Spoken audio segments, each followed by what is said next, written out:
arrive early. I've got Union going on the road with a slight upset against the 6A Morristown West Trojans. Union 28, Morristown West 26. I can see that if they played like they did against us here a week or so ago. Let's jump right into Southwest Virginia. Virginia High at Chilhowie. Chilhowie, one of the hottest teams in Southwest Virginia. This is the marquee matchup in Southwest Virginia. Chilhowie has crushed its opponents by outscoring them 231-29. Virginia High, though, comes in averaging close to 30 points a game. Their lone loss, again, was against Tennessee High. Chilhowie has 15 seniors. They have 20 of 22 starters coming back from last year's state championship runners-up team. Virginia High, piled up 428 yards of total offense and overpowering Chilhowie last year. This is the class of the 1A versus a good 2A team. I think it comes down to the fourth quarter. Chilhowie edges Virginia High 35-33. Speaking of other games going on, Bluefield, West Virginia, a team that we know from basketball, and a team that we know from football and basketball. Bluefield, West Virginia at Richlands tonight. One season after winning the Class AA title in West Virginia, Bluefield has been rolling again. And Richlands, though, coming off an impressive 27-21 victory over William Byrd, they've gotten better as the seasons went on. In their first full season at quarterback, if you remember, Grace Moore, which was our Premier Pharmacy Player of the Week a few weeks back, he has been on fire. He threw to Taylor Horn, which was this week's Premier Pharmacy Player of the Week in Southwest Virginia.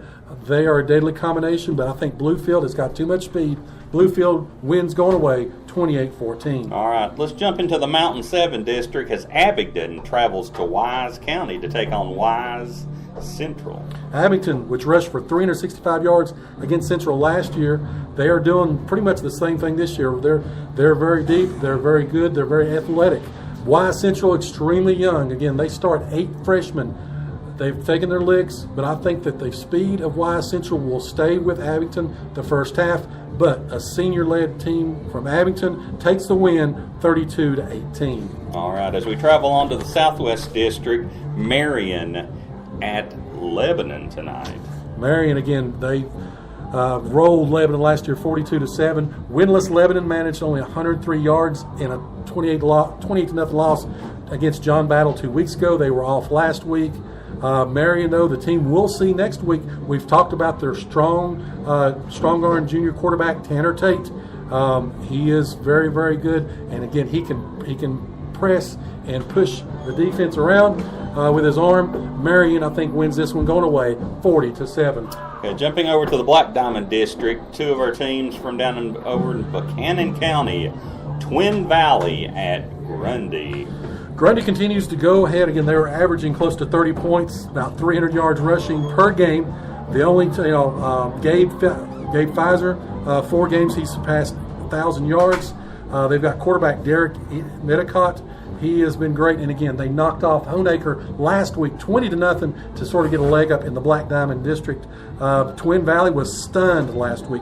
That was one of my upsets that I missed last week. Twin Valley was stunned by Craig County, which came in losing 30 in a row. Grundy at home, homecoming. This one will be a good one, 50-16 at Happy Grundy. homecoming. Getting a little more local, J.I. Burton at Eastside. Again, Eastside knocked off J.I. Burton last year. This football game is going to go back and forth. Eastside has got a great quarterback in Rasnick. J.I. Burton, though, has played a better schedule. Last year, again, that late interception gave Eastside its first win in program history over J.I. Burton. This is going to be a rivalry game. This is going to be a revenge game. And I think J.I. Burton has just a little bit more than Eastside. Give Burton the win, 35-32. All right, Honaker gets to travel up Interstate 81 to take on George Wythe tonight. George Wythe and Honaker's played a lot of great games over the past few years. And again, most of the time they've been in the playoffs, talking about all the way to the regional or the state championship game back in 2012 and also in the 2014 state quarterfinals. George Wythe's got the better of Honaker in years in the last. They went 4-1. They went 4-1 against Honaker. Make it 5-1. I've got George Wythe winning a game. Again, Honaker making that trip to George Wythe, 35-26. All right. Let's stay up in that area as Tazewell takes on Hurley tonight. Again, Tazewell blasted Hurley last year, gave them their first loss last year. Tazewell comes in at 1-3, but they have a great offense. Again, Tazewell's averaging 32 points a game, 386 yards. Chancellor Harris, remember that name. Hurley comes in a little bit banged up. It's on the road. It's at the Cliff. Hurley plays better there, but I've got Tazewell with an upset. Wow. On the road. This is my third upset of the night. I'm living dangerously, going crazy. 33-26, Tazewell, the Bulldogs, take down the Rebels. All right, as you can hear, ladies and gentlemen, the Ridgeview band is here. Wrong state, but Ridgeview band is here as they enter the stadium here. We're about, just to let you know, we're about 22 minutes from kickoff. So we'll continue here as we continue to go through Southwest Virginia here.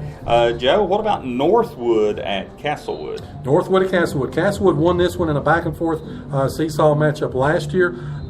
But Castlewood this year, this is pretty much going to be an elimination game in the 1A division because both these teams only come in with one victory apiece. Wide receiver Tyler Waddell he's been playing with a broken hand for the Panthers, but he still's not dropped a pass all season long. Northwood, I think, go on the road.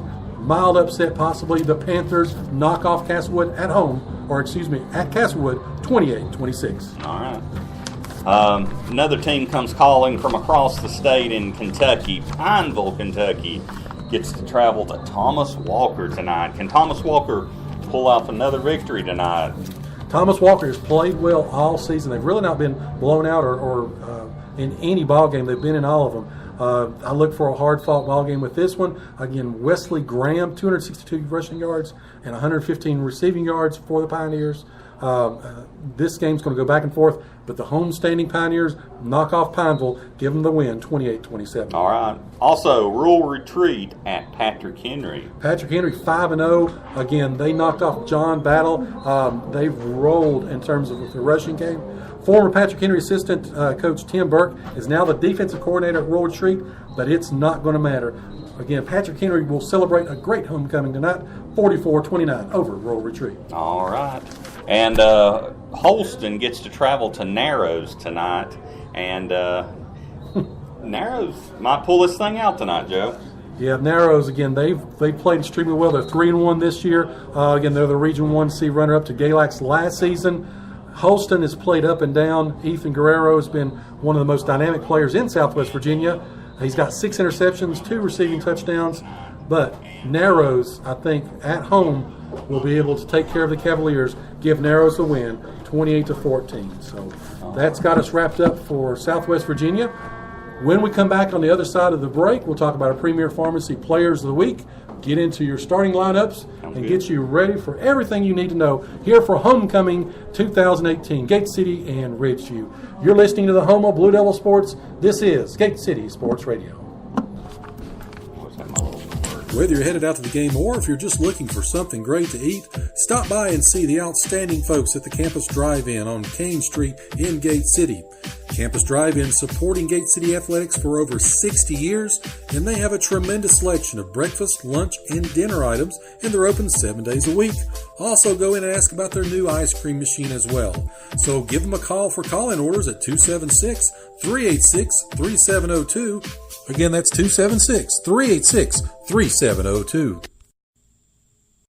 Ken Russell's Barbershop wants to wish the Gate City Blue Devils the best for a great season and wants to thank all the Blue Devil fans, alumni, and students for their patronage over the last 30 years. And to look your best at the next Blue Devil sporting event, stop by and see Ken and Joey on your way to the game. They are located on Lynn Garden Drive in Kingsport next to Collins Auto Center. Proud supporters of local athletics for almost 4 decades, Ken and Joey Russell say, "Go Big Blue!" And we're back, and again, here about 20 minutes away from kickoff here at Gate City's Legion Field. Right now, we'll talk about our Premier Pharmacy Players of the Week. Premier Pharmacy selects talented individuals who've demonstrated excellence and outstanding effort in last week's Northeast Tennessee, Southwest Virginia, and Gate City Blue Devil games. Again, these honorees will qualify for the annual Premier Pharmacy Player of the Year Award, which will be voted on later this season. This week's Northeast Tennessee Premier Pharmacy Player of the Week is Elizabethton's talented Corey Russell. In last week's 35-21 win over Tennessee High, Russell was unstoppable at actually several different positions. He rushed for 83 yards and 2 touchdowns. He caught 7 passes for 111 yards and a touchdown. Then he took over at quarterback, and he was 6 of 9 passing for 160 yards and 2 touchdown passes, as the Cyclones are now, again, undefeated and ranked in the top 5 in the TSSAA, and again, are undefeated on the season. Joe, let's look at the Southwest Virginia Premier Players of the Week. Are Ridgeview's Carson Sykes and Richland's Taylor Horn. In the Wolfpack's win over Lehigh last week, Sykes assisted on 5 tackles but had 3 incredible interceptions. That's a season for some. In the game, as Ridgeview continues to lead in Mountain 7 District and is undefeated on the season, as we know. Horn helped to power the Blue Tornadoes as they knocked off William Byrd 27-21. He finished with 7 receptions for 184 yards. But more important, he had 3 touchdowns in the win. And the Gate City Premier Pharmacy Players of the Week are DeAndre Mack and Jake Hicks. In the matchup against Union last week, Mack finished with 62 rushing yards on just 9 carries, as well as connecting on 2 of 4 passes, in total 53 yards. He also added 40 return yards and had 2 tackles in the game. Hicks had 54 receiving yards along with 7 tackles and was in on several key blocks that helped Gate City hit their highest offensive output of the season. Again, congratulations to these outstanding players. Premier Pharmacy has proudly served our region for over 30 years, and they've supported high school sports all the time. They specialize in creating personalized medicine and welcome the opportunity to serve the needs of you and your family. Give them a call today, 423-245-1022, or check them out at www.rxpremier.com to learn more. So that's Premier. We've talked about Northeast Tennessee. We've talked about Southwest Virginia. We'll take 30 seconds, come back, and we'll turn Rob loose, as they say. He'll go over the starting lineups. I'll give you the keys to success for Gate City tonight, and we'll get you ready. Again, homecoming night here on Gate City Sports Radio. Again, we're 15 minutes away, and again, you are listening to Blue Devil Sports Radio. This is Gate City Sports Radio. Well, okay, let's do it again. You're listening to the home of Blue Devil Sports. This is Gate City Sports Radio. America's ingenuity in medicine advanced the world. Premier Pharmacy's innovation has changed the profession. At Premier Pharmacy, what we create is personal. For our patients, one size doesn't fit all. So let the grocery stock your food. Let the retail chains print your photos. Let the supercenters sell you shampoo. At Premier Pharmacy, we'll make your medicine. For more information, call 423-245-1022 or visit rxpremier.com. This is Sarah Thompson of the Gate City Volleyball, Basketball, and Softball teams, and you're listening to Home of the Blue Devil Sports. This is Gate City Sports Radio. I got offense. And ladies and gentlemen, we are back here as we're about to start the introductions on the field. As the PA announcer, again, a great night for football here. Rob, what's the temperature outside? Well, you know, it's funny. Last week, the heat index was 87 degrees at kickoff. Looking at it tonight, the temperature is 74, but the heat index is actually cooler, so you really can't call it a heat index. 72 degrees, 15 degrees cooler, and we're playing on a wet surface tonight, Joe. There we go. So take us through the starting lineup. You went down and talked to the coaches. What are some things they talked about again as we talked to Ridgeview and Gate City? Speaking of Ridgeview comes in with 4 major injuries that they're possibly lost for the season. One is Colton Fletcher, who's their wide receiver. You look at their running back, a senior Dylan Fuller. He's out for the season. Lineman Derek Main, and also offensive lineman Alex Umbarger. Those 4 key players are out for the season. So with that being said, let's go through the starters for tonight. Starting on the line, number 78, Andrew Edwards. Also on the line, number 67, Chance Edwards. Starting on the outside line, Mason Mullins. Starting in the backfield on the defense, number 58, Lyndon Deal. Also starting offensively and defensively tonight will be Braden Mullins. Let's look strictly at the starters now, at the positions of note.